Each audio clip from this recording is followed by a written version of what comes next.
Winnie here, and this is the first time I'm about to do what I'm about to do. We are about to have a small series of launch stories where we're going to be focusing on people who have launched businesses and the realities of what it looks like and what it even means to launch a business. So today I'm extremely graced with the presence of Dr. Iyabo, who is my coach, who's going to be joining me to talk about when she launched a business for the first time. So just to introduce who Dr. Iyabo is, hey Jay, hey. Dr. Iyabo has 18 solid years of entrepreneurship where she's been able to generate multiple seven-figure income. And she also has two successful businesses now that she's launched, and both of them are continuously being scaled. That means they are just continuously going up and up and up in their value because of the value that she provides. She is also a mother of four. She was formerly a mother of two, but she got married right under 50 years old. Praise God for that, to an amazing man, and she gained two children as a result, two boys and two girls. And one thing that we just cannot fail to mention is that Dr. Iyabo is all of our favorite money to honey coach and our favorite sister and friend. She helps us with money issues, she helps us with love issues, and she does it in a way that is very familial. It is family-like, it is sister-like, it is friend-like. So I'm gonna go ahead and get Dr. Iyabo into this live. First, let me check. Yep. Okay, let me get Dr. Iyabo into this live really quick. All right, I think Iyabo to the live. So we're about to just listen and hear from Dr. Iyabo's perspective as someone who has not only launched a business, but has launched a business that has been doing really well, what launching actually looks like, and why, a lot of people are launching businesses, but not everybody's really succeeding after that launch, or pretty much anytime after that launch or throughout that launch. So we're gonna give it just a moment while we wait for Dr. Iyabo to get in the room. I know that last time we might have had some technical issues going on. But while we wait, I want to just say, for those of y'all who are watching the replay and those of y'all who are here early, make sure y'all go ahead and drop questions either into the chat, the live chat, or into the actual comment section. That way, Dr. Iyabo can see the questions that y'all have for her. I can see the questions that y'all might have for me, and any future topics that y'all might want us to talk about. Okay, it looks like Dr. Iyabo is having trouble joining, so let me try it again.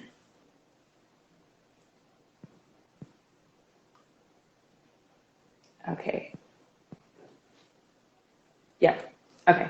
So y'all, I'm super excited about this conversation. A part of the reason why I'm very excited about this conversation is because Dr. Iyabo just helped me launch my first business, and the launching woes are real. Like, when the stuff that you go through when you're launching a business, I didn't imagine it to be half of what it is. Like, the emotional highs and lows, dealing with people who you didn't even realize, didn't believe in you or didn't really value you, dealing with questioning yourself about your own value and whether what you're providing is going to actually work. Like, there's just so many emotions and feelings that I dealt with. And then dealing also with the extreme excitement of, like, I just did it. I launched my own business. I launched the first business ever in my entire life. Like, dealing with those things, it is like, if you do it by yourself, I can see how so many people get in trouble, because I'm sitting here trying to imagine, like, if I was sitting here launching this entire business by myself and then having to face the people, the emotions, and all of that I face, So hopefully for those of y'all who are out there who are either launching a business, getting ready to launch a business, thinking about entrepreneurship, or maybe you launched a business and things just aren't working like you imagined them to be working within that first year or so. Okay, let me try to get you in here now, Dr. Iyabo. Hopefully this is able to help y'all have a little bit more insight and clarity. Hey, Dr. Iyabo. Oh, let me fix Hi. this. Hello. Hi, how are you? I'm doing so good. How are you Good. doing? It feels strange being on the other side. Yeah. being in the hot seat now where you're the Yeah, one who's going to be feels questioned. yeah, it feels very strange. Okay, I put my filter on now. Okay, awesome. I need to do one because this is like it's summertime now. You know, you're in the South too, and it's blazing hot and the sun is like out, so you can see all the sun discoloration happening in my face. Yes. Yeah. Yep, Yeah. yep. Hey y'all, so welcome to the chat, Sisters of Serenity, Joy, Ogie, Ricky, I think it's Ricky. Yeah, oh yeah, that's Ricky, that's you. Parla, everybody who's joining, thank you so much for joining. So I went ahead and already gave a little bit of background on you, our 18 years solid entrepreneurship, scaling 2 businesses successfully, our money to honey coach, and all the jazz. So yes, I have given that background. But I want to just go ahead and jump right in. And I want to say, you know, something that I said, sorry, I'm trying to get these things all cleared from my screen. But one thing that I was saying before you came in here is that a part of the reason why I wanted to have this conversation is because you're helping me. Well, it's not even helping me launch anymore. We've already officially launched. You've helped me launch my business. And in that entire process, there were so many different things that I had to face that I didn't even realize at all that I would be facing, like the emotional side of it, like even the financial side of it. There were just some things that when I thought of launching a business, I just thought it was like, oh, you just say like, I got a business and poof, there's a business there. But the reality came of what it actually means to have a business. Yes. So I wanted to get your side of things because not only have you launched multiple businesses, but you've launched a successful business and it's been successful for a long period of time. And you made a really big investment when you launched that business, which we're going to talk about investing when launching businesses. Yes. But you made a big investment. And I feel like that's something that a lot of people get really afraid to do. So the first question I want to ask you, I have a series of 4 questions that I want to go through at the beginning to just smash them out. So that way, anybody who's watching who has any doubts understand. How hard would you say it is to launch a business on a scale of 1 to 10, with 1 being the least hard and 10 being the greatest? To launch your first business, because once you have one business, it gets easier. To launch your first business, out of 10, maybe 15 to 20. Wow. Yeah. Yes. I agree with that. 15 to 20. So that means that out of 10, it is harder than 10. 10 can't even quantify how difficult it is to launch your first business. Yes. And but that doesn't mean it's not rewarding, but I'm answering your question specifically. Yes, absolutely. So why would you say it's so hard to launch a business? Number 1, because you have to be a risk taker. And that doesn't come naturally to many people. It came naturally to me because I was born to entrepreneurial parents. Both my mom and my dad never worked for anybody. They were always entrepreneurs. So, you know, I have the genes in me, and I also grew up in that kind of environment. So it came more naturally to me. But you have to be a risk taker, and many people are not risk takers. In fact, there are more people that will jump off a cliff as high as the Empire State Building than start a business. You know, many people will jump off a plane, but they're scared to start a business. So it's because, and really that's it, because even when we talk about fear and everything else, it's just because it's a risk. There's no guarantee that you're going to make the money you're investing and the time you're investing back. That's the main thing. If people could be assured that if they invest their time, sweat, and money, they would get the results back in multiples, everybody would start a business. But because people don't, they're not open to taking the risk. That's why. Yeah. So other than the risk, because I feel like we take risks every single day. We pull out loans for our cars. We pull out loans for our education. We pull out loans for our phones. We pull out pretty much anything you name it, our furniture, the things in our house. We pull out loans all the time. Even for our house, we pull out loans. We're okay with taking $200,000+ to put on a house that you don't know if you're going to even have the job that's sustaining you right now to be able to keep that house. So we're taking risks all the time. So why would you say, other than risks, that people are afraid genuinely afraid to launch their businesses, to actually make a business idea come to reality. Yeah. And I want to differentiate why people are more open to risking their money in buying furniture and a house and a car, because those are tangible things. Right. Those things can be shown off to other people, right? At the end of the day, we're all inherently show-offs in one way or the other. We like to spend money on things that people will see, right? I have a long weave that is $1,000. I want people to see that. I have a nice house. I have a nice car. They would rather invest in those and go into debt with those things that are tangible, that can be seen, rather than investing in money which is their own, which is going into their own bank account, into their investments, into their, their legacy, and going down generations, right? Or going into philanthropic work. Because if you're a philanthropist, you're not going to be telling everybody on social media, I donated 10,000 to. Some people do it, but most philanthropists don't. So we're more likely to spend money on things that people will see. If you ask a woman that come and contribute $100,000, and that will assure you that you get a husband, they would look for that $100,000 and find it and pay you, rather than looking for that $100,000 to invest in a business. But aside from risk, let me now go to your question. Aside from risk taking, I think it's also societal and cultural mindsets. And this is why there's more male entrepreneurs until today than female entrepreneurs, because, just that risk-taking thing is more of a masculine, it's more of a provider kind of mentality. Why should women be borrowing money to own a business? Why should women be CEOs? So I think it also goes into the societal, cultural norm all over the world, not only in Africa or America. It's actually everywhere in the world that as a woman, you should be focusing on taking care of the kitchen and your husband and the kids. Why do you want to be the CEO of a business? So, it's cultural. And then that 9-to-5 mentality has literally been stamped into our mentality, Absolutely. My goal in this world is to take that 9-to-5 mentality out of people, because if you're working a 9-to-5, you're living somebody else's dream. Okay. Yes, I know they're paying you to pay your bills and all of that, but 9-to-5, you're investing into somebody else's dream, because whoever owns that business is the person's dream that you're fulfilling. So I can go on and on. So I'm going to try to just cut my answers short.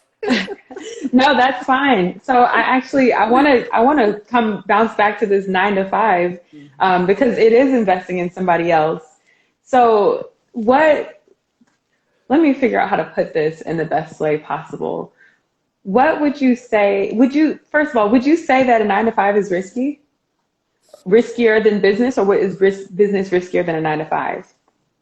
In my current mindset and in the mindsets that I've developed over the years, doing a 9-to-5 is so risky. You know why it's risky? Because most people working 9-to-5 jobs are not doing their purpose work. Right. They're just robotically doing the work because it pays the bills, because they've gotten used to it, because now they feel stuck. They're scared that, if I leave this 9-to-5 job, what if my business doesn't work out? They listen to all the naysayers. Most businesses flop. Most businesses don't make it. So literally they are scared of taking the risk. But working in a 9-to-5 job that you hate, okay, that is making you feel dejected, feel tired, not feel fulfilled, is not your purpose work. And at the end of the day, you're not fulfilling God's assignments that He's given you to come and do on this earth. A lot of people are actually not doing their purpose work. That's why they hate their jobs. So, doing your 9-to-5 and not waking up to the fact that I'm actually not fulfilling my assignments in this world is the riskiest thing you can do. Because there's lives waiting out there who are waiting for you in particular, like you, Winnie. There are people who've been waiting for you for years, waiting for you to come and help them get out of whatever situation they're in. God assigned them to you. And if you stay in your 9-to-5 job, it may not be, this is not absolute. Some people are lucky, their 9-to-5 jobs happen to be their purpose work, but for a lot of people, their 9-to-5 is not their purpose work. It's not. It's just a dollar sign to pay the bills in most cases. And just as a side note, I've noticed that, you know, as someone who works in a 9-to-5, and, you know, I do human resources things, so I get to hear all the complaints and things of that nature. And then also looking at other people who work in 9-to-5s, a lot of people feel like they have no power in the 9-to-5 space. Oh, you guys are only giving me this amount of money. Like, you guys don't value me. You guys, like, you give me only this amount of hours, or I can only find jobs that have this amount of money. So I feel like people, they don't attach their actual value enough to 9-to-5 jobs, which is why so many people are in these dead end, unhappy 9-to-5 jobs, where they have no support to chase their futures, to chase the things that they want to chase. Yeah. So the other thing that I wanted to ask is, you already answered this question, so I'm gonna skip it, is can anyone be an entrepreneur? Is entrepreneurship something that is for everyone? Yes. Yes. Yes. And why? Because God has given us, I'm a very spiritual person, so everything I say is going to go back to God. So guys, you're not, Amen. very spiritual. God is, that's how I'm very independent, but myself and God are the ones who make the decisions in my life. Nobody else does. Yeah, Right. Nobody. And this is one lesson for all of you on here. The minute you make God the decision maker in your life is when everything else will work out for you. I love my husband from the moon and back. I love him from the moon and back, but he knows me. He knows I'm very spiritual. He knows I'm very independent. And he always asks me, like, why didn't you come to me to, you know, not in a bad way. He's just like, you're so used to being independent. You know that, Iyabo, I could have helped you make this decision. And I'm like, no, it's actually fine because I've already journaled and I've prayed to God about it, and I can tell if he wants me to do something. He's like, how can you tell? I said, trust me, God knows how to talk back to me. So a lot of people, and this is why I talk about driver's seats a lot of people have given the steering wheel of their life to their husband, to their boyfriend, to their friends, to other people. I'll say before my parents died, they probably were they were partially holding the steering wheel of my life because I trusted my parents. They were fantastic, especially my dad, who was a fantastic entrepreneur. He was just a fantastic human being. So he was partly holding on to my steering wheel, but nobody else. All my friends from childhood know me that I've been an independent thinker. I decide for myself. I do what I'm doing. When they start to see the results of what's going on that they realize, oh, Iyabo, you're doing this, you didn't tell us. I'm like, I told God, and God said yes. And so that is a problem for a lot of people. They'll ask their grandma, their husband, they're this person, they're that person, before they can make a decision. So at the end of the day, they can't make a decision because everybody has their own idea. I've already strayed away from the question you asked, so ask me again. Yes. Can everyone be an entrepreneur? Yes. Yes, everybody can be an entrepreneur. And I want to expand on that a little bit. Somebody posted something on my page a few months ago and said, you're always saying everybody should be an entrepreneur. If everybody becomes an entrepreneur, who is going to buy from who? And I answered her in her DM. I said, you obviously don't know the concept of entrepreneurship. Right. I said, because we're not all entrepreneurs doing the same thing. I said, we're entrepreneurs doing different things. Yes. So we're all going to need each other. Like if I'm a business coach, I'm going to need somebody to cook my meals. I'm going to need somebody to make the clothes so I can buy the clothes from them. I'm going to need somebody to make the earrings, somebody to sell the lipstick. I said everybody can be an entrepreneur because we're all going to be doing the same thing. And you know what? Iyabo is very spiritual. This is what the world is moving into. The world is moving into personal branding, which means that everybody eventually, maybe our great grandkids, are all going to be entrepreneurs. in their own digital space or in their own virtual space. Everybody's actually going to own a business. That's what Yeah. it's getting into. So we all need to evolve with the times. Yeah, absolutely. And I love that you mentioned the part about people thinking like, how can we all be entrepreneurs? Because I remember being there myself. I was literally like, okay, if everybody's an entrepreneur, then who's going to buy from who? And then I remember the light bulb going off in my brain. And just what you were saying, it's like, oh, well, everybody doesn't provide the same service the same way. And they don't also connect with the same people in the same way. So even if we have all entrepreneurs and everybody decided to be a coach, there would be billions of things to coach each other over, right? There would be Yes. just like infinite number of things that we would be able to coach, and there would be people who would have strengths in certain areas and strengths in other areas, you know, and then there's always that need. Who's going to tend the farms? Who's going to tend the animals? I know I'm not. So, you know, when I started to think that way and realize that there's tons of things to do in the world, like every day, every day when I try to make a live video, the lawnmower is going off. People are mowing the lawn, and it's like, who does those jobs? People, right? And even if you think of us like right now in our present state, even when we're working 9-to-5 jobs, we're still entrepreneurs because we're still trading what we have in our service to somebody. But it's just that we have less control over how much we're able to bargain in different cases. And we have somebody else who's likely telling us what to do. And we may or may not like that. Yep. I want to go ahead and address the comments really quick. So hi, Dr. Folake. Karina Conquerors commented a couple times and said, I'm ready to live my dream to create my own. I'm very good at a lot of things. Karina, you have 2 coaches on here. So make sure you're following both of us and make sure that you're connecting with us. Let me say something, Winnie.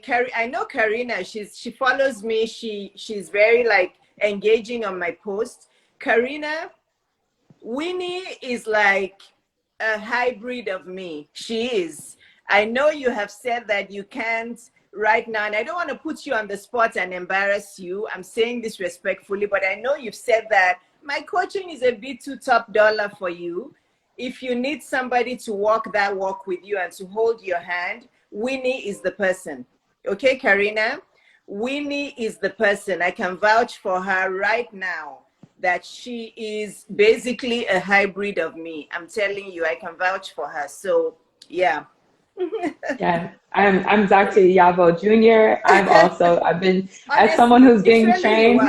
Literally, you are. Even my daughter says we are alike. You know? Even my daughter says it. She's like, you know, you guys are so alike. I'm like, yeah, Winnie is driven. She's ambitious. She's confident.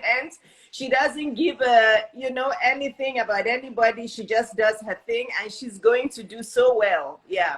Yes, yes. So I'll reach out to you, Karina, after this live video. So don't even worry. But Karina did put another comment and said, I don't want to work 9 to 5. I know I'm called for more and don't fit the mold of others around me. That area right there that you're in, that is the area where it's time to make some moves, and it's time to really dig into yourself and figure out who you are, figure out what your strengths are, figure out those blind spots that you're not able to see. So definitely, yeah, you're going to be able to work really well with me. And then we've got a couple more. Somebody says, Ricky says they can't wait to work with you. So look, Winnie, you're already getting clients on this. Yes, Ricky got the nice, the special introduction for joining the crew early email today. Oh, really? So you already sent your first clients? Not yet, but Ricky's coming, and Ricky's talking it into reality right here. So Ricky, now the whole world of Instagram has heard this. Very good, Ricky. Ricky, that's the best decision you've made this year. Daddy, I'm not saying this because Winnie is my coaching client, but that is the best decision you've made this year, because Winnie is a force. She's that, I don't want to say silent force or what, but she's that force. I'm telling you, she will get you from A to Z. She'll get you to where you need to get to. I'm so impressed with her. Yeah, there's several of my clients that are like Winnie that I look at them and I'm like, they are going to go places. One of them just joined as well, Dr. Jumoke. Dr. Jumoke, Winnie, Banke, Lois. There's several of them that I can vouch for that. Yeah. So I'm going to get through these comments really quick, and then we're going to jump back into the conversation. So we have Tasha just agreeing that God is everything in human being life. And Dr. Folake said she's been married 15 years and she still forgets to consult her husband about things. And when she told him that she was quitting work, she sent him, okay, hold on. I told my hubby I was quitting work, and that was that. Sent him my resignation for his perusal. Okay. Love the lipstick. Thank you. There are more than I've seen in here. But yeah, Karina, I think you're the one who's got the most things. Yep. So I'll reach out to you. Karina. Hi, Dr. Jumoke. So just to get back on, so we've established that anybody can be an entrepreneur, that entrepreneurship is for everyone. So the first question I want to ask before we lead into your story personally is, how do people figure out what it is that they should do in entrepreneurship? Some can figure it out on their own, some cannot. Most people need the help of a coach to figure it out, because if they could figure it out, they already would have figured it out. So basically, you have to listen and you have to be intuitive and receptive to people who you trust, who have been telling you what you're good at.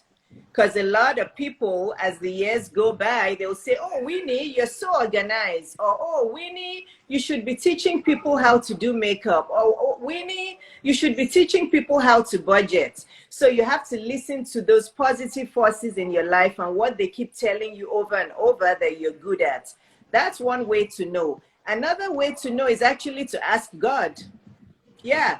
You know, if you ask God, God, please, I'd like to start a business. I don't know what it is I'm good at. Please remind me of those gifts that you gave me when I was born. I really want to start using them. God will literally start to send angels in human form to you to show you the gifts you have. People would forget to talk to God as if he's right there next to them. A lot of people interact with God as if, you know, God is some fuzzy thing in the cloud. God literally is beside us listening. So you can ask God, but if your faith is not strong enough where you know God will do it for you, then you hire a coach.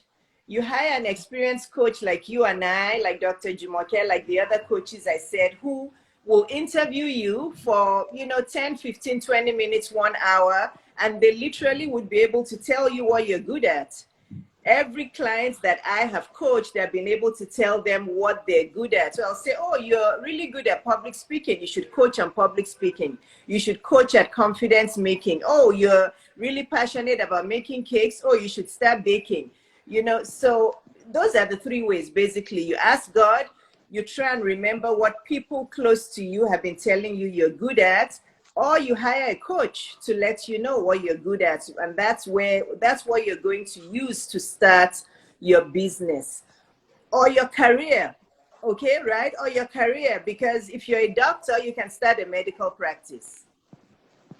You can, that's a topic for another day, because this is why I prefer the model of using your God-given creative gifts to start a business. You know why? Because a lot of people, when they start businesses from their career, a lot of people are not even enjoying their career. Mm-hmm. So if they then go and start a business around that career, the business is likely to flop because they don't even enjoy the career. They went into that career because of mommy or daddy or grandpa or grandma, or because they feel like it's going to help them make a lot of money. So this is why I prefer to help people derive their creative gifts to start a business rather than using their career. Yes. Yeah, I hope that makes sense. It does make sense. And then Karina also dropped down, I think it's a scripture from Romans 8:28. I only know that because that's my favorite scripture ever, that all things will work together for the good of those who love him and call to his purpose. Yes. And they will. So now let's jump into you. Let's jump into your experience launching your business and the realities of launching a business, beginning at, okay, now I have an idea. Now what? So for you, what did that process look like? You were already practicing as a doctor, and then you just realized, okay, I want to do this on my own. But how did that unfold?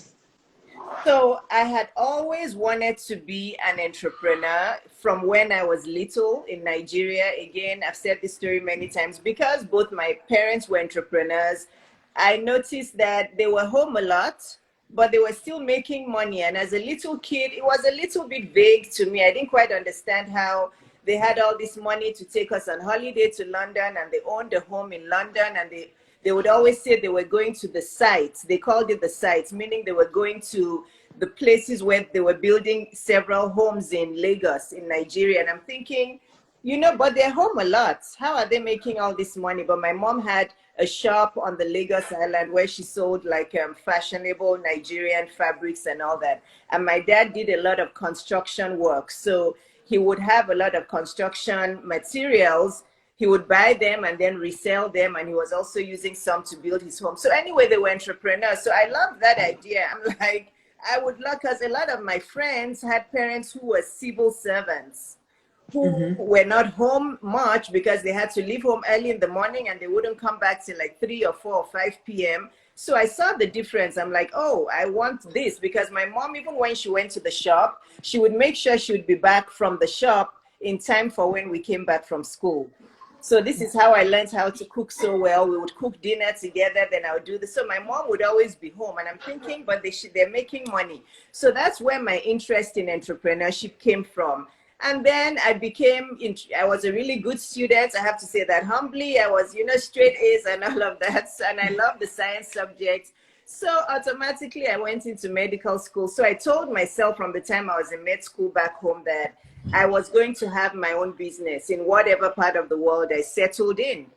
So life took me first to England, but England wasn't what I expected. It was almost impossible to start my own business in England. It just wasn't. As a foreign medical graduate, there was no pathway. I was house officer for a long time. I was working hard.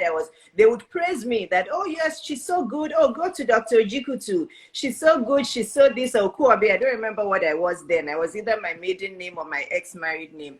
They would always praise me, but I wasn't getting promoted. So I'm like, this isn't the place for me. I'm too ambitious for all this. So I moved to America, and fast forward, I did my residency in New York, moved to Atlanta, started working with the practice. I had the intention of working with the practice for 2 years. And then after that, start my own business. Iyabo was not patient enough for 2 years. After 9 months, I was done. After 9 months, I was done because my brain was I was researching about practices then. And this woman had she had busy practices. I was covering 3 practices for her. She had a lot of doctors. I mean, literally, this woman she was quite well to do. She brought a different car to the office every day, all the flashy cars. She was making tons of money. And I was seeing between 40 to 50 patients for her every day. So I was doing the math in my brain about how much I was bringing in for this woman, because I knew how much every patient and all of that paid. But she's paying me $95,000 a year. And I'm thinking, I'm bringing in for this woman close to $1 million every year, probably 800,000 or 900,000, but I'm being paid 1/10 of what I'm bringing in, and I'm tired. I hardly have any weekends off. I'm on call. I have to run from one hospital to the next and then to the clinic. I would get home and have to soak my feet. I'm like, no way. I can put in this effort and be the one earning $1 million gross for myself, just seeing 40 patients a day. So I resigned. I didn't have a job to go to. Pediatrics practice, pediatrics. I didn't have a job to go to. I just resigned because I knew that no matter how long it took me, I was going to start my own practice and start earning those millions for myself. I'm not going to stay with somebody who's... And then she said, oh, you know what? I'll give you a raise. And I got the letter. Guess how much the raise was? $2,500. Hey. Oh my goodness. $2,500. And I said, no. I remember then my ex-husband was saying, oh, but that's too rash a decision. You don't have a job. I said, I'm not staying. I said, I'm leaving. I said, I'm tired. I cannot keep doing this. So I left. I did not have a job, but my ex was still, oh, yeah, I know, 2,500. But this is what Yeah. most people have to deal with in their paid jobs. We Yes. work our heads off, but we get pennies, and we're living the dream of the owner of the practice. And I don't have anything against her. I honestly don't, because she's a good businesswoman. You know, that's what I do now, even though I don't pay my staff 100,000. Most of my doctors earn 150K and above. I pay them, but that's just what it is. If you're an employee, you're not going to get paid much. So Right. I resigned, and I just started looking towards my practice. I didn't get an MBA. I just started reading. I bought books called How to Open a Medical Office. I started researching. I started calling business consultants, business coaches, coding consultants, all of them. And then I needed a lot of money. I wrote my business plan, and I figured that I would need over $250,000. My business plan, with everything that I calculated, was telling me I would need at least 350,000. I'm going to stop here in case you want me to stop here. Yes. So I was getting really into the story. I know I've heard it before, but every time I hear it, I'm just like, oh my gosh, this encourages me so much. Yeah. But I do want to insert something, because I know for many of us, when we hear, oh, you know, like this person who's talking to us grew up in a family with entrepreneurs. They grew up and they were doing well in school. I know a lot of people think, well, okay, if I don't fit into that mold, then how is entrepreneurship for me? You know, so I want to backtrack just a little bit, and I want you to help people understand how, even if they did not grow up with entrepreneur parents, or parents who were doing well, which as a side note, I realized a lot of more people's parents were entrepreneurs. They just didn't realize it. There was a lot of contract work happening for people not too long ago, probably, I would say 30 years plus ago. Most people were doing just trading services. It wasn't stuck in certain jobs, but I digress. Right. But yes, how, for people who maybe they didn't make all the best grades in school, or didn't seem the smartest in school, and didn't have parents who were entrepreneurships, why entrepreneurship for them as well? Like how is there really no actual difference between, there's a difference, but what's the only difference between you and people who didn't have that same lifestyle? Okay, so let me address one thing first. Actually, I'm a bit of an anomaly when it comes to being a straight A student and being an entrepreneur, because it's usually the opposite. Most entrepreneurs are usually not academically inclined. So I do want to say that, because people do wonder, like, you know, we thought you'd want to become a professor, or we thought you'd want to be teaching. And I still love teaching. That is actually, I love teaching more than being a doctor. I think I've told you guys over and over, that is my purpose work. I really love to teach. I've always loved to teach, rather than going from exam room to exam room, seeing patients. But you'll find that most really successful entrepreneurs were very restless in the academic world. They were either dropouts, or they didn't want to finish, because they're just like, what is all this for anyway? I want to start my own business. So why am I sitting here wanting to get some degree? I don't want to be sitting in an office. So I'm actually an anomaly when it comes to that. Okay, so I want to get, so you don't have to feel like you're academically smart to start a business. You just have to be street smart. Okay. Listen to that last part. Yeah. You don't, I'm academically smart, but I'm also street smart. But again, that's rare. Most people who are so academically inclined just want to stay as a doctor. They want to become professor, and professor this and professor. I don't like all of that. I don't like the professorial, I don't like it. So if you're not academically smart, doesn't mean God didn't give you gifts. Tell me how people like my mom, who didn't go to school at all, could become effective and so profitable entrepreneurs. I use her as an excuse all the time, and anybody can use Iyabo's mom as an excuse. I'm sure she's in heaven thinking, yeah, but my story is changing lives, because it's a perfect story. And there's many stories like that of women in developing countries all over the world who could not go to school, but they have formidable businesses. This is because they've tapped into the gifts God gave them and they're using those to make money. So that answers the first part of the question. You do not need to be academically smart to have a business. I mean, look at all the, before we even go on, look at all these billionaires today, the Facebook guy, all these other people, most of them were dropouts from college. And you know why they dropped out? Because they were restless.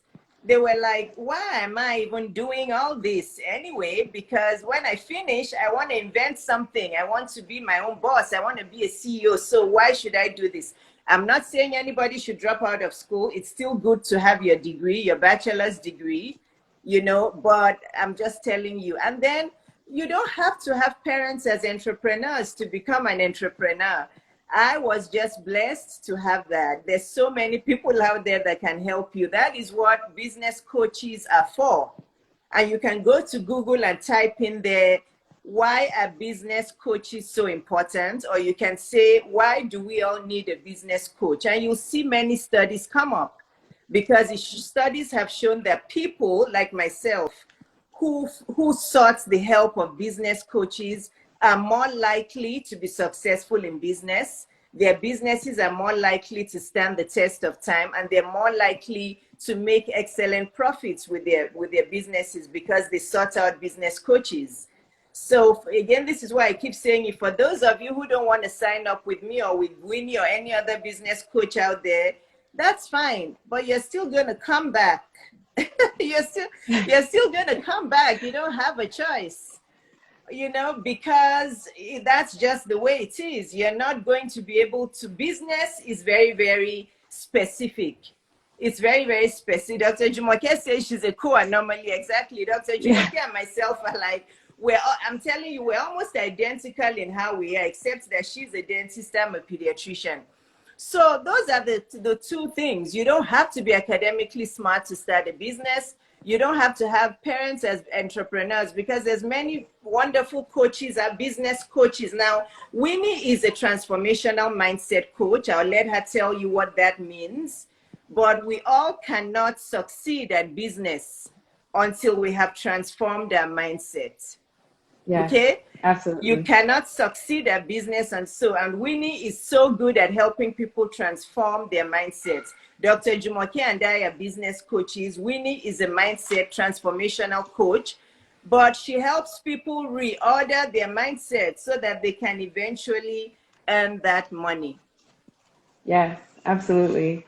Thank you, Dr. Iyabo. And I was going to say, because Dr. Jumoke keeps posting in there and she's saying she had parallel experiences. Yes.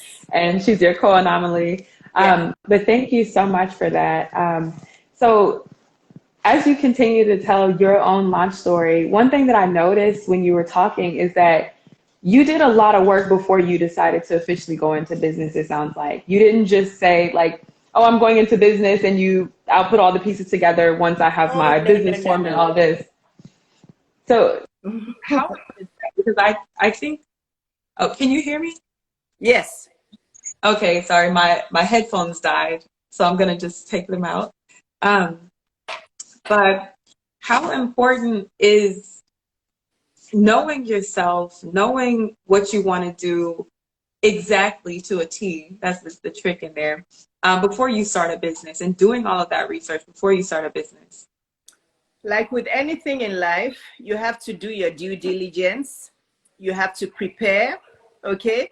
You can't just wake up one day and just say it's like you want to run a marathon, you have to start preparing for 6 months or 1 year. It's the same thing. A business is not something you just get up and do, or you just have, 4 coaching sessions and say, I'm ready, and, I'm ready. And if it doesn't work out within a month, I'm done. That's not the way it goes. It is a marathon. Having a business is a marathon. You first have to do your due diligence. Basically, I had an offline business then. Now I have an online business with my coaching. But what I did first with my business then was basically preparing myself and branding myself, which is what we call branding now. I was getting myself ready then. I worked with somebody first. I got the idea of a general idea of how a business runs. I bought books. I started to educate myself. I signed up with Gatesmo and Company and Medical Management Associates, which were business management companies. I signed up with them. I hired a nurse who was a coding coach. So I started to educate myself and get myself ready. It took me 15 months from the time I resigned to be able to open the doors of my pediatric practice. 15 months of all of that due diligence, applying for the loan, the business plan that I wrote, the loan, finding the space, building out the space, interviewing staff after staff after staff, looking for the best fit for myself.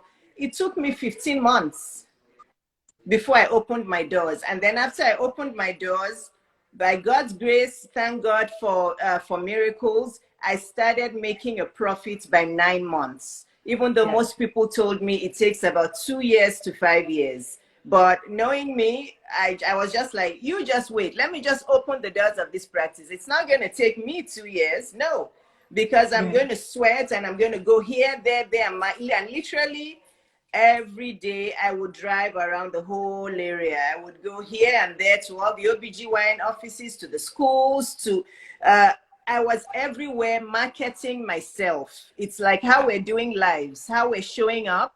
I was showing up every day in the front of my prospective clients. Yes. Wow. So did you have to be perfect at all to get this process started and to even go into launch? No. Did you have to know everything? No, I wasn't. People always say, how did you do this without an MBA? I said, that's why some people misunderstand me. They're like, you're talking MBAs down. I said, look, guys, if you don't understand what I'm saying, say you don't understand. I don't have time for people misconstruing my words. I did not say MBAs are bad. I'm just saying that a lot of doctors waste their time going to sign up for an MBA before they start the practice. And they start the practice still flops. So what's the point of the MBA? MBA is not what you need. I just prepared myself by reading books. I read books over and over, and I hired consultants. I hired business consultants, and I hired business coaches, and I hired billing and coding coaches. That's what I did. So I hired them for several months, and then when I needed a break, I'm like, okay, I think I'm fine now. Let me start putting everything together. And then for the first, I believe, 5 years, I would still go back and forth to those consultants and coding people to give me refreshers. I think after like 4 or 5 years, once I was getting close to grossing my first 1 million in the office, then I backed off. I'm like, I think I'm fine now.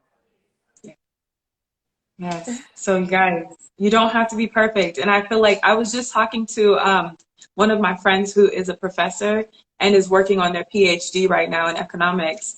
And they were telling me that they wanted to be a consultant. And I was like, well, why are you not a consultant? You've worked in all these different banks. You've worked in all these different fields. You're even almost finished with your PhD. Yeah. And one thing that they were saying was, I just still feel like I need to learn more. I need to experience more. And I'm like, well, you want to be perfect. You want to have everything here before you get started, you know? You don't have to be perfect at all. You're going to learn as you go.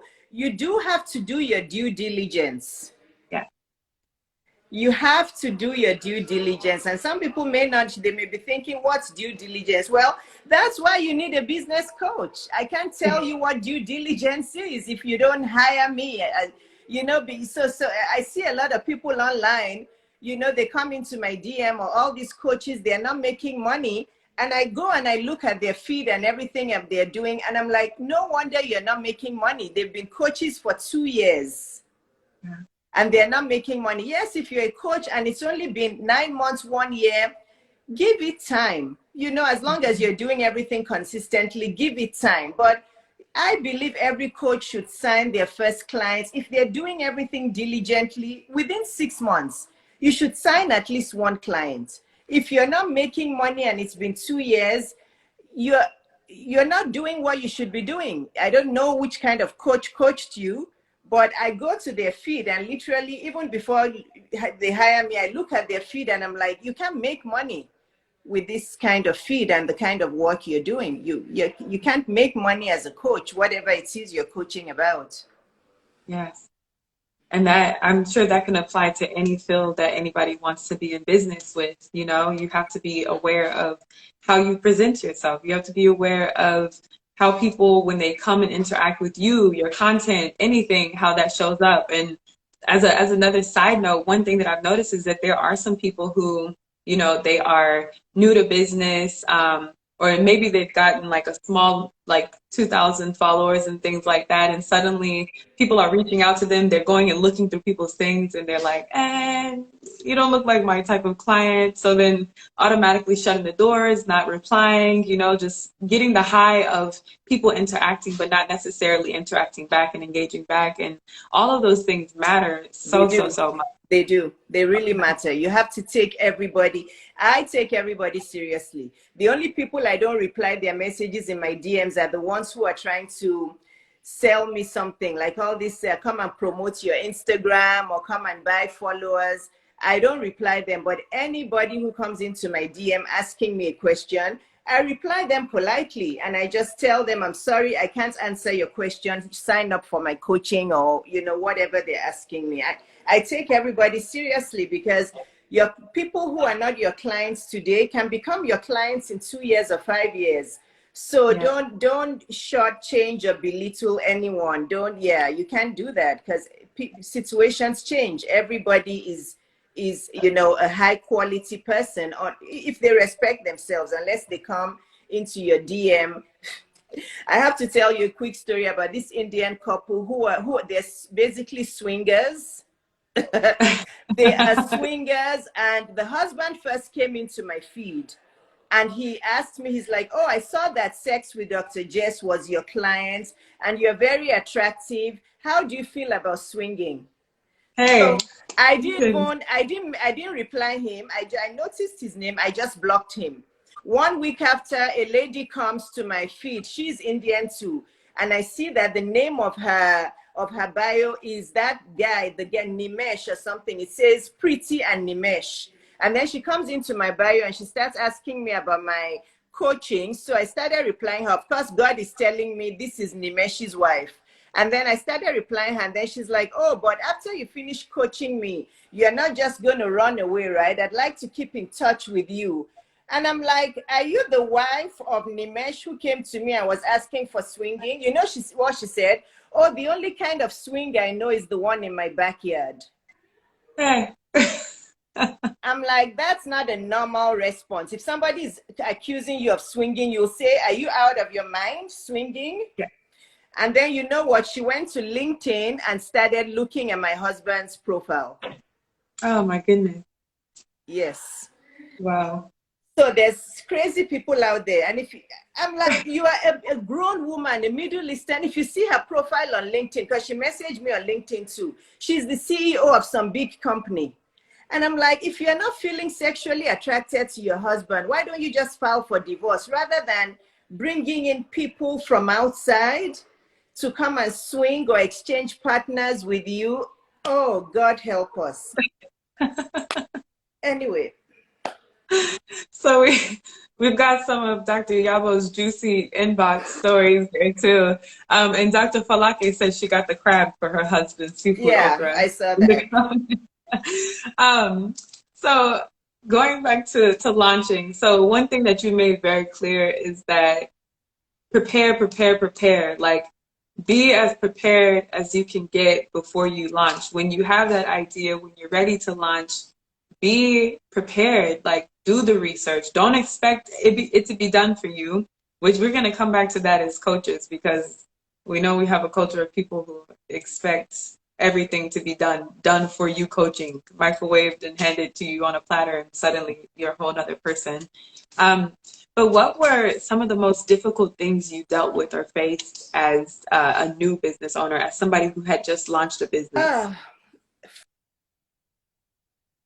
For me, it was and still is my staff, not my support staff. Well, okay, let me take it back. In the first 5 years, it was all my staff. I just filled up my office with a certain breed of people that were not good for my office. So I sacked all of them and I just started rehiring. So the first few years for me was getting the right fit of support staff, like, you know, the medical assistants, the biller, the front office. And then I got really good staff, and many of them, they're still with me today. 5 of them are still with me. Blessing has been with me since 2009. Aisha and the other man have been with me since 2011. Many of my staff are still with me today. But my greatest headache has been the doctors. Yeah, I just feel that doctors don't really know where they want to go and work, where they want to stay, what they want. They're here, then there, and they're just, yeah. So running the business was actually really easy for me, and it's still very easy. I love the administrative part, and I do love managing people as well. But my greatest headache has been finding quality people, especially not support staff. Now I have good support staff. It's the doctors who, they don't know what they want. They're here and there. For one day they want to do outpatients. The other day, oh, I want to go for fellowship. The next thing they want to do hospital medicine. It's just because they're not feeling fulfilled. Rather than them looking for their purpose work, they're looking for the perfect job all around.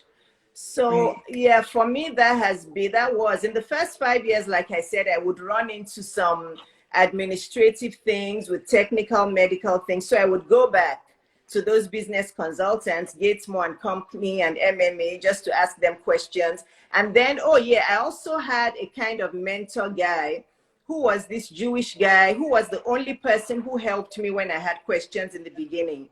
I called all the Nigerian doctors. I called all the, you know, African-American doctors. Nobody wanted to help me. They probably thought I was a competition.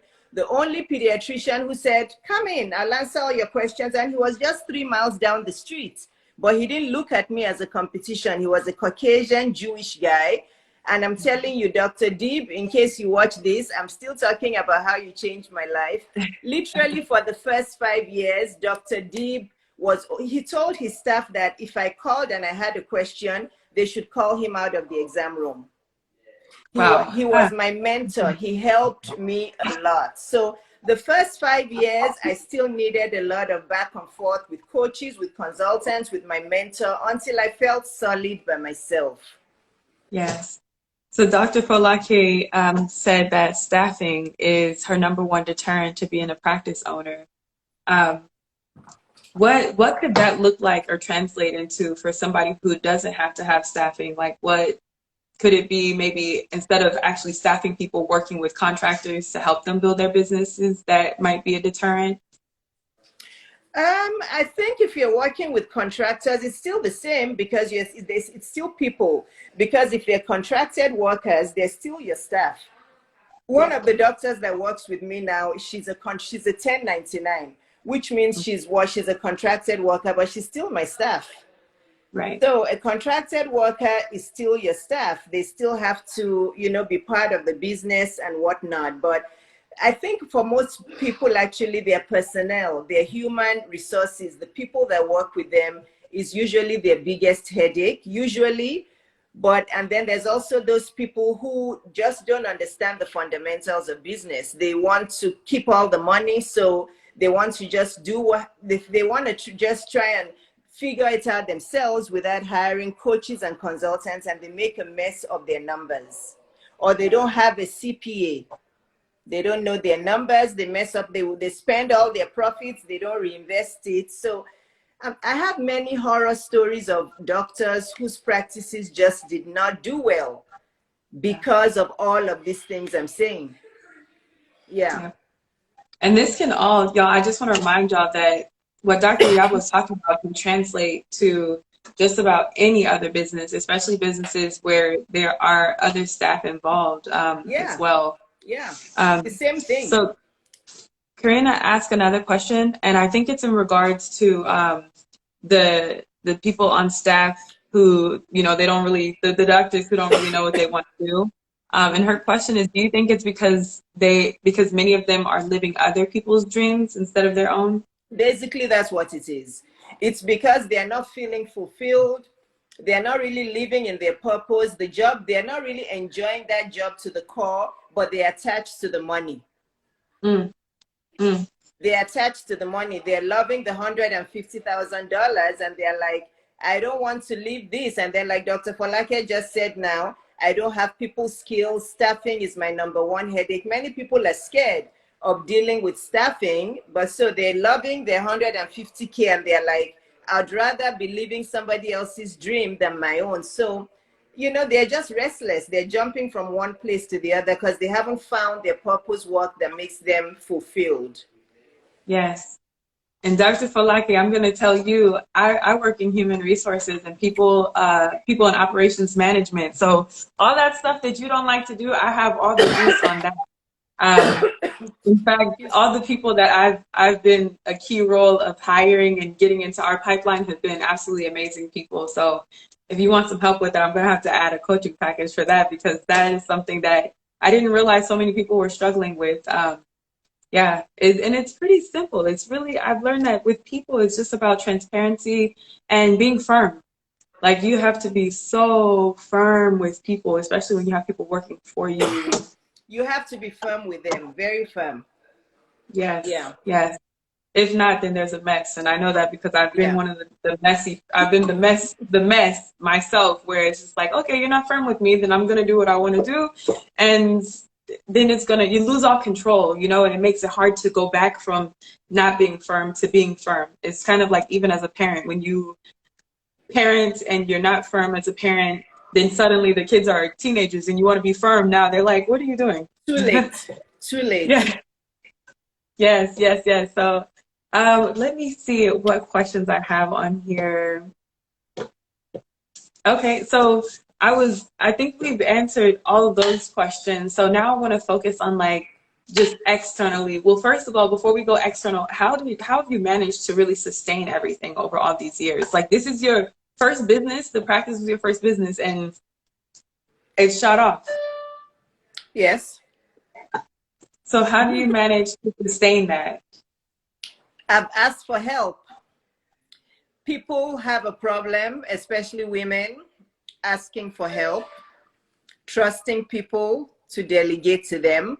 This is why even when women start businesses, they tend to start one-man businesses, because they're scared of delegating. They feel they can do it all. They're greedy. They're greedy, but they're not smart. Because, hear me out, they're greedy because they think, if I don't hire people, I don't have to pay them, so I'll keep all the profits. But that's not smart, because if you stay as a one-man business, you are not going to make much money.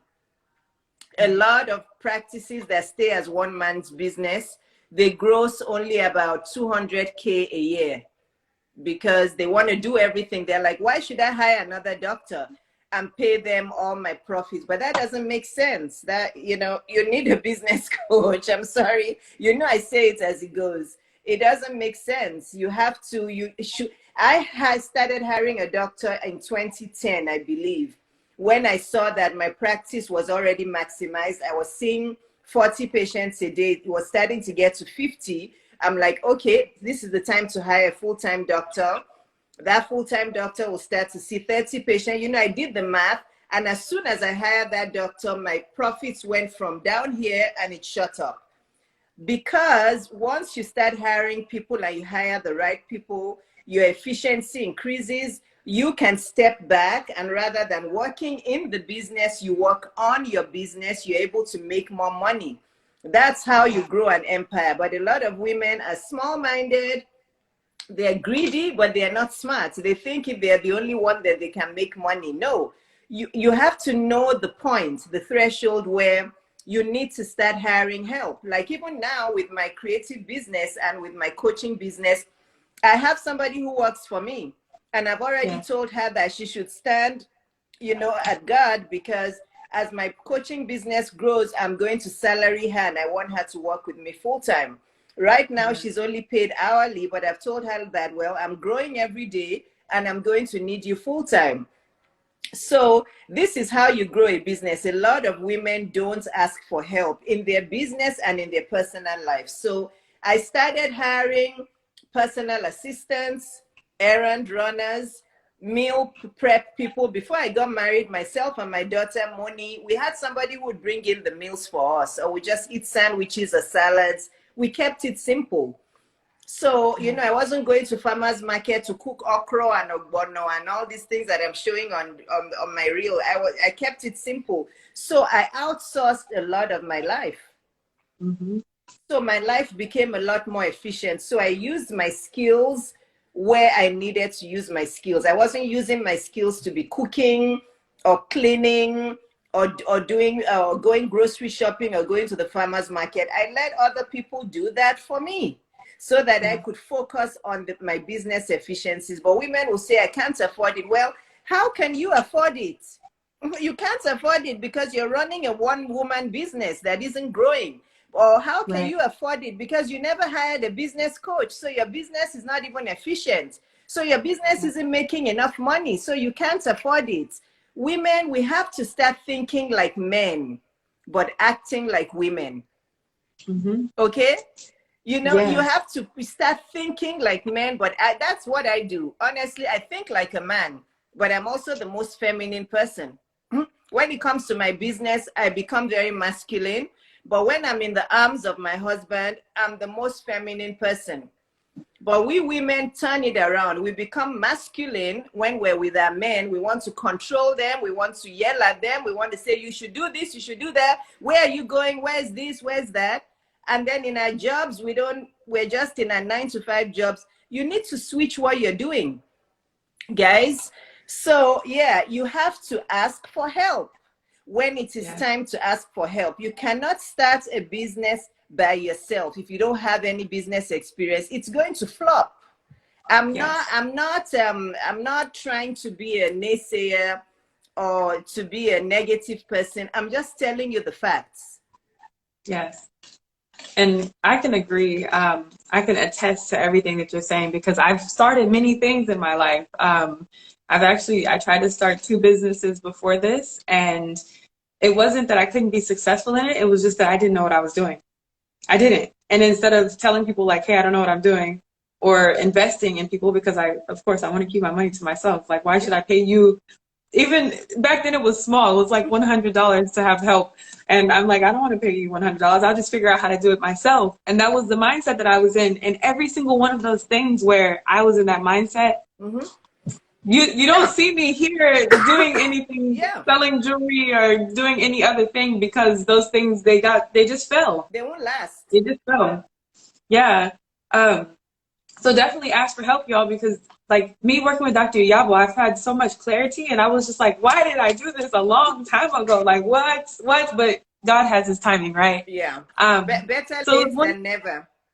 That absolutely. So there was one thing that you mentioned there. I'm going to do a time check because I realized we've been talking and I haven't. Oh my goodness, it's already over an hour. Hey. Yeah, I'm fine though. It's okay. The only thing is my phone is like on 10%, but I can charge it. But I'm fine. Okay, so I'm going to go ahead and do a call for questions first. If y'all have any questions. Karina has a question somewhere here. Yes, let me pull that up. So I think Karina was asking about, okay, I'm trying to move my screen and it's not moving right now, of course. I think Karina was asking about, did you use investors or something of that nature? And what's your thoughts on that? Excuse me, I did not, because there are not many investors that like to invest in medical practices, because there's word out there that doctors are not very good business people. They don't manage their businesses well.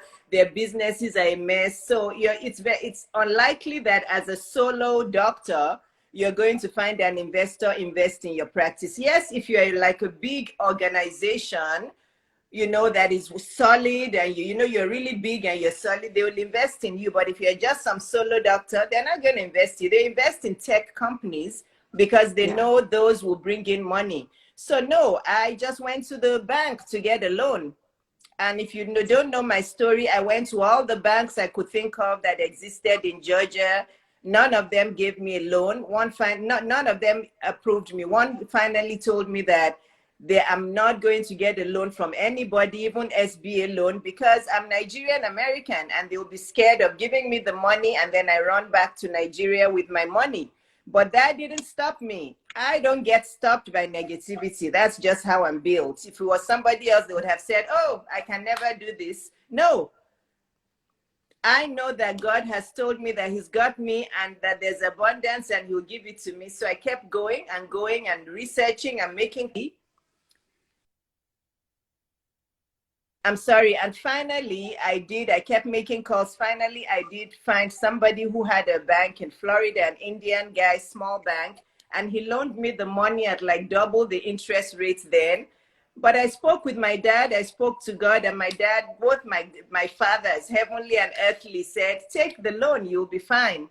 So yeah, investors in the medical business, maybe not so much. If you have a tech business, like my husband has a tech business that is doing really well, and it's a new startup, and he knows that very soon he'll probably be able to get, you know, investors that will be interested in his business. But in the medical world, unfortunately not.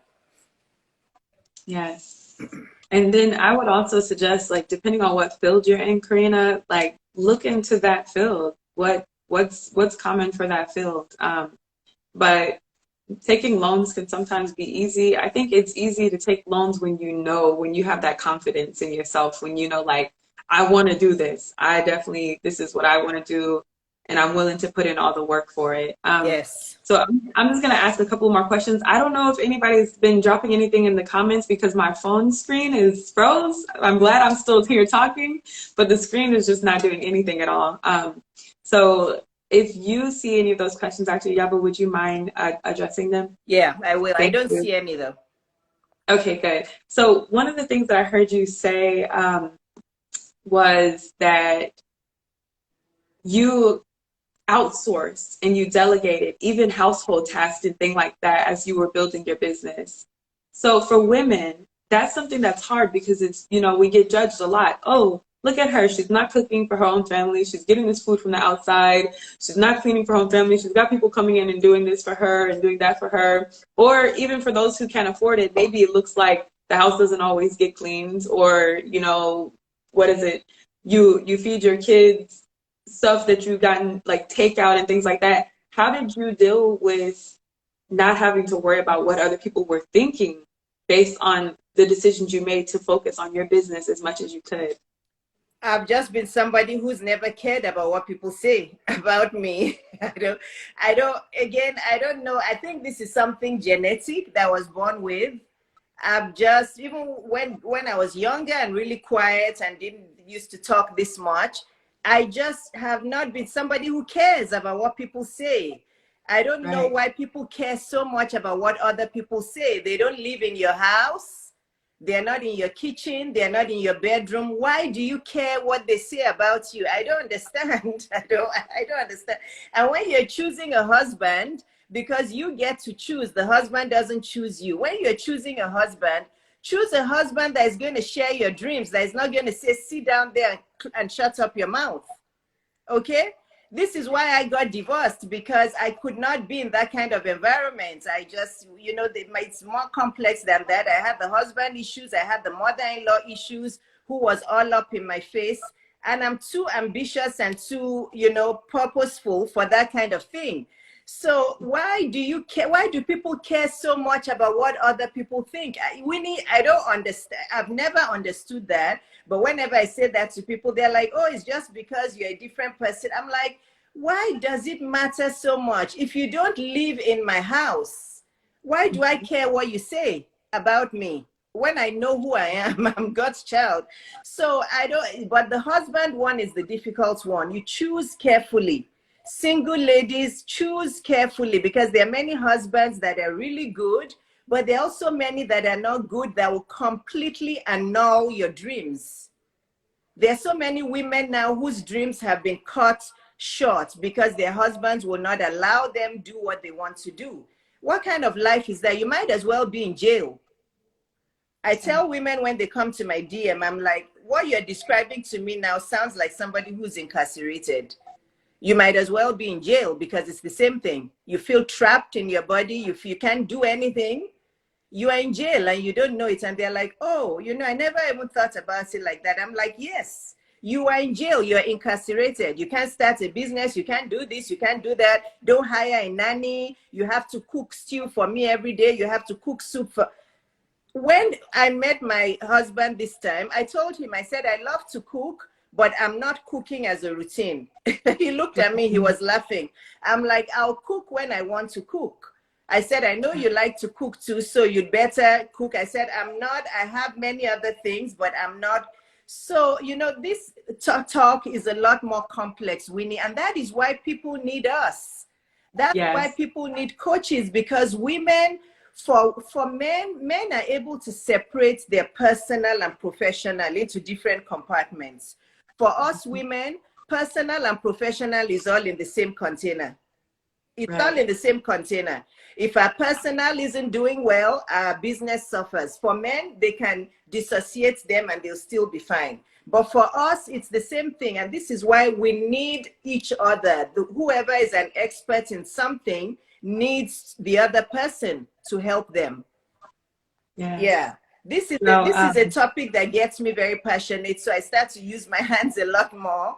Yeah, no, you're fine. Because a lot of women are just, this thing is simple. This thing is simple. There are many fish in the sea. There are many, honestly, there are many husbands in the ocean. There are many.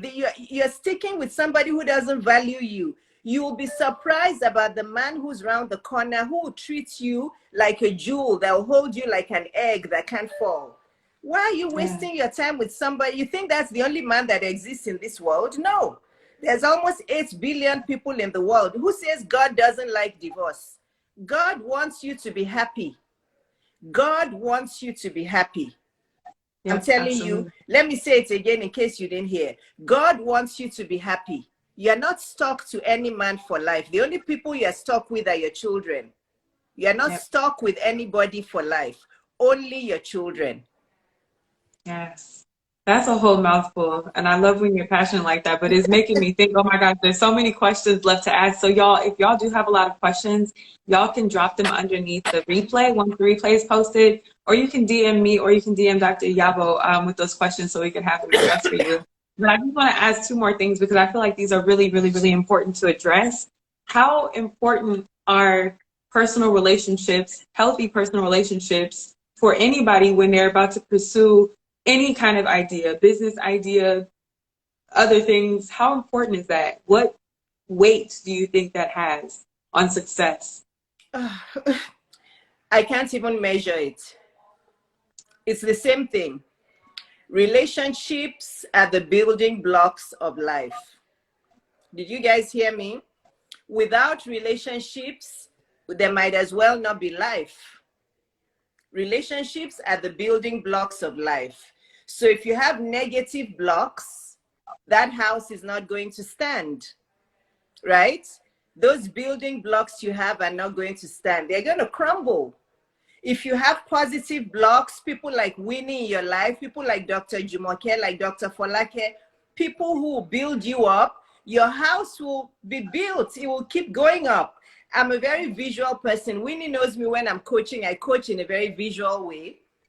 Dr. Jumoke knows. So when you're building and you have positive bricks, that house is going to be so beautiful. It's going to keep going up and up. If you have negative building blocks, it will seem like it's going up, it will crumble again. It seems like it's going up, it will crumble again. So to answer your question, there cannot be life without positive relationships. There cannot be money making without positive relationships. There cannot be wealth building, whatever, fulfillment, purpose work without positive relationships. Because life is all about other people. If I was alone in life, there would be no life. Right. So yes. So to wrap us up today, and thank you so much for coming on here and just sharing everything, because you give, this is why I love coaching with you, is because you give so many examples from so many different parts of life that are very much relevant to business, but we might not even think that they're relevant to business. So I thank you so much for that. You're welcome. But this last question is, what do you think are the top qualities or characteristics a person should start working on and building within themselves to successfully get to the point where they know what they want to do, and to get to where when they do launch it, it's pretty much fail proof? Okay. The first thing, very, very first thing, is faith in God. Faith in God and faith in his promises. And belief, listen to me, this is all part of one. And belief that, the strong belief that you are God's child. Do you know how many times I remind myself that I'm God's child? Remember that you're God's child, and God would not put you on this earth or keep you alive today if he didn't have gifts for you and a reason for keeping you alive. That's the first thing you should know, that you're God's daughter. So you're God's daughter or son, and you already have everything you need.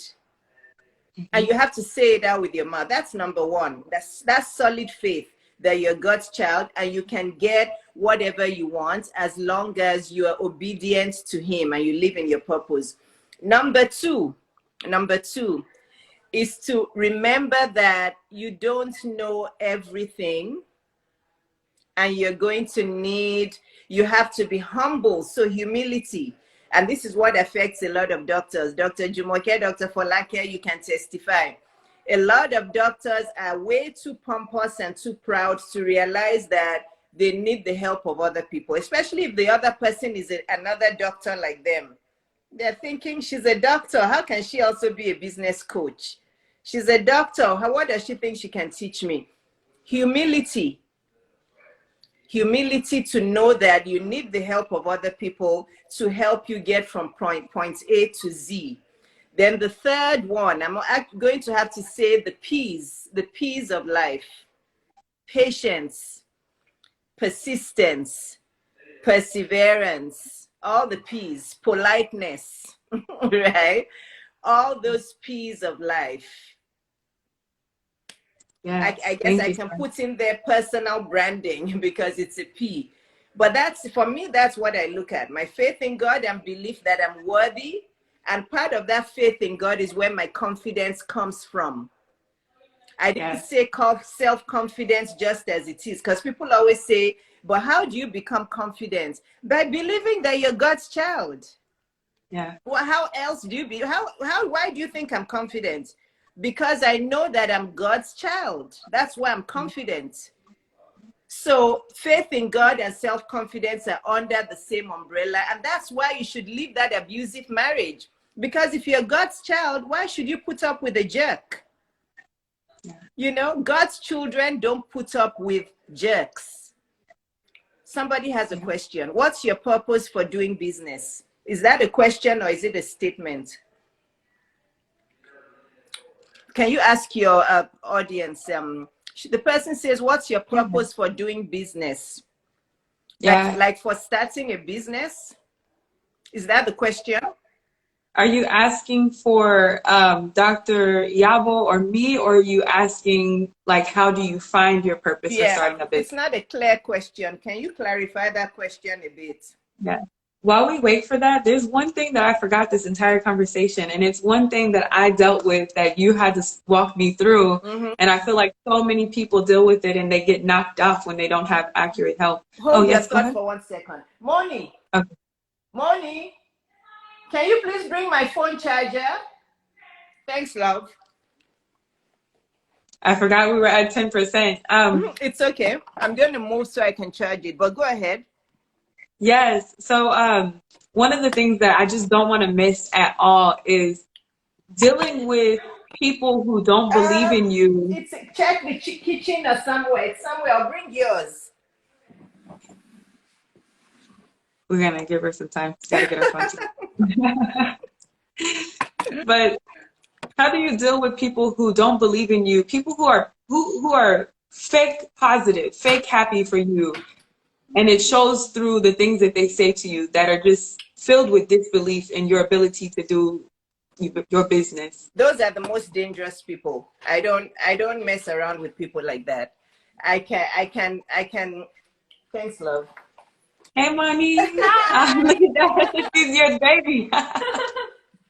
I don't mess with negative people at all. I don't let them in my radar because they come with really bad energy. They come with really bad spirits. So I don't fight with them or get negative with them. Dr. Jumoke has answered it. Yeah. I just distance myself from them. I stop answering their messages. And if it's really bad, like Dr. Jumoke said, I actually will block their number and just block them completely. You don't want them in your spirit space at all. Mm-mm. Now, how do you distinguish between, because you know, some of them, they come with positivity, right? They come and they're happy for you, but there's something feels off about them. How do you distinguish those who are not really, they're fake positive, they're fake happy?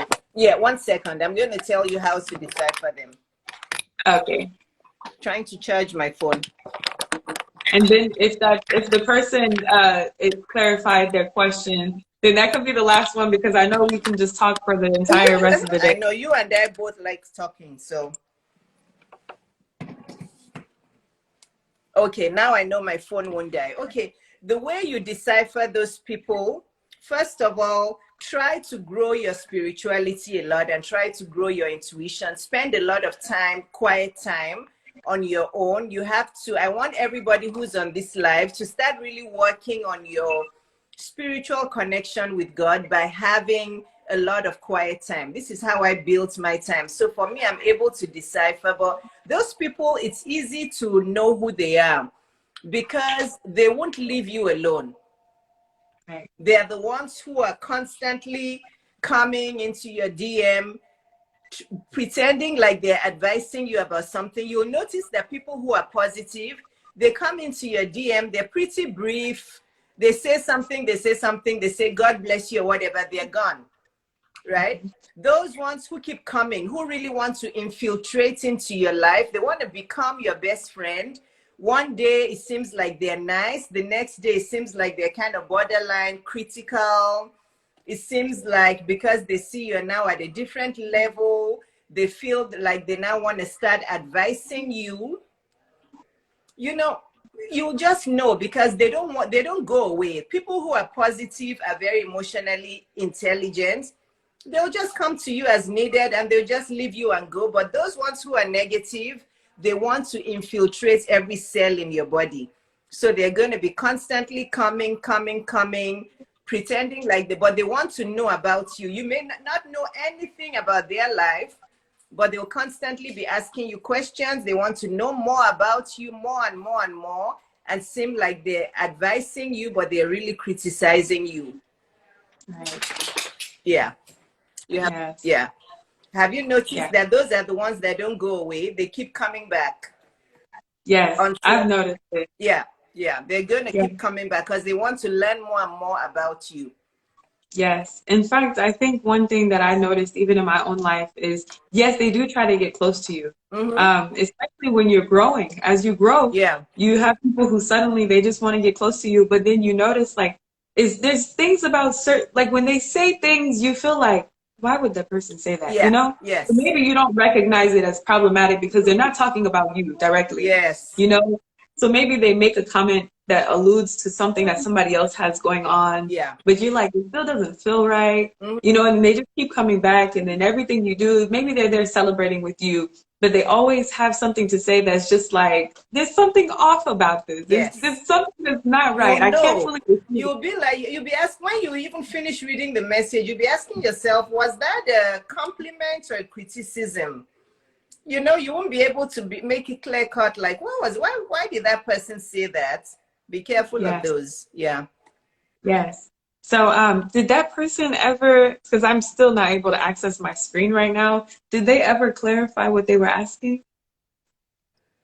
No, but somebody said, ma'am, you are beautifully and wonderfully made. I'm tripping. Can you please share tips? Share tips about what? About my beauty? You'll have to go and watch all my YouTube videos about that. Yes, Dr. Iyabo has plenty of videos. Yeah, go and watch my YouTube videos. Go to Dr. Iyabo website and watch all my videos about looking good and feeling good. Basically, just be a good person and you'll be beautiful. Yes, Yeah, just be a good person and it will come from inside out. it does. So we're gonna wrap up there. Dr. Iyabo, I love you so much. I thank you Love you so much for too. coming on here, letting me put you in my hot seat, and then answering these questions, and then we take it all over the place, you Yeah. know. But for those of y'all who are watching, definitely connect with Dr. Iyabo. If you're not connected with me, definitely connect with me. I'm going to be working on your mind and changing your mind, because if there's one thing I understand, is one thing Dr. Iyabo and many other successful people understand, is that if you don't fix what's going on in here, then you're not going to see success in any other area of your life. You're going to constantly get into relationships that are not good for you. You're going to constantly be stuck in these dead-end jobs where you just feel like nobody's going to pay you your worth. You know, you're always looking for your worth outside of yourself. So if you're ready to get that changed up, if you are ready to work towards having a better you, a more improved you that you want, where you have the things that you want, where you have the people in your life that you really want to have in your life, definitely reach out to me in my DMs. I also just launched my website, so click the link in my bio to check out my website so you can see what it is that I do, so you can learn a little bit about my story, and kind of get a feel for how I'm actually going to help you. Yes. So Dr. Iyabo is our money to honey coach. So Dr. Iyabo is fantastic when it comes to business coaching. Dr. Iyabo I've been coaching, I told her yesterday, yes, it was yesterday during our coaching session. I was like, I can't believe it's already week 4. And there's so much stuff that I've learned during this period of time, and I've been implementing so much stuff, and I see the growth as a result of all the implementation. So Dr. Iyabo knows exactly what she's doing. This is not for play or for fun. So if somebody's asking about what's your business purpose, Dr. Iyabo, I can just tell you her business purpose is to help women succeed. Yes. We'll just leave it there. Even whether it's relationships or business, that's it. And to help women succeed, you give them real tools. Simple. And That's yeah, it. Help women yeah, succeed. 3 words. You got it right. Yeah, and that's what you yeah, want to do as well. yes, But that's what absolutely. you want to do as well. You want to help people transform their mindset, because without a positive mindset, nothing else is possible. Yes, absolutely. Nothing else. Nothing else. So yes, it's been such a joy. It's been such a pleasure. I thank you so much. Thank you for being the one who has been walking me through my business and taking care of me. You haven't, like, my heart felt so safe in this business. You know, I've been with coaches who've made me feel like I'm doing things wrong constantly, you know, like, oh, you're going too slow. You should have already done this. You should have already done that. You make me feel like, okay, you're doing what you can. And as long as you are doing your best at that, then you're okay. Keep going. Yeah. And I've had that safety and comfort with you, which I love, Oh, because now I'll be able to share that back to the people that I work with. yes. You know, I'm going to pay back for it. But thank you, Dr. Iyabo. Yes. Take care of yourself. Thank Have a you. wonderful weekend, and say hi to the family. I will. And yeah, Thanks, I'll see guys. y'all. Thanks. Bye, Bye-bye. everyone. Thanks for joining us. Bye. Hi, Dr. Julia. How are you? I love Hi, that. Dr. Dr. Julia. Julia is another of my coaching clients. I just love her. She's beautiful inside out. Yes, Oh, she my is. goodness. Dr. Julia, you know how much I love you. You're such a good person. Bye, I love guys. Dr. Julia too. She's so sweet and supportive. Bye, y'all. Bye. I don't think I can turn it off, so I'm going to have to shut my home phone down just to get it Okay, you're off. saving it, right? I hope it's going to allow me to save it, because I'm going to be so sad at Yeah, Instagram. just do it step by step, because I want you to share the link with me. Can I post it on my YouTube? Yes, Thank you. absolutely. Please share the IGTV link with me. Okay, will do. Thank you, Dr. Iyabo. Bye, guys. See y'all. I'm going to play around with this while Dr. Iyabo goes off, because Yeah, I don't know just what's wrong end with my it. phone. Just press the X and end it, and it will tell you to save it. My screen is not working at all. Like, I think I had it outside in the heat today, and it's so hot outside that my phone was overheating. Oh, no. Don't Yeah, worry. we're It in lets you Texas. save it, and I think there's a way you can retrieve it. Even if you can't save it, there's a place you can go to retrieve it. Okay, I fixed it. I charged my pen and I fixed it. Okay, bye, y'all. Bye.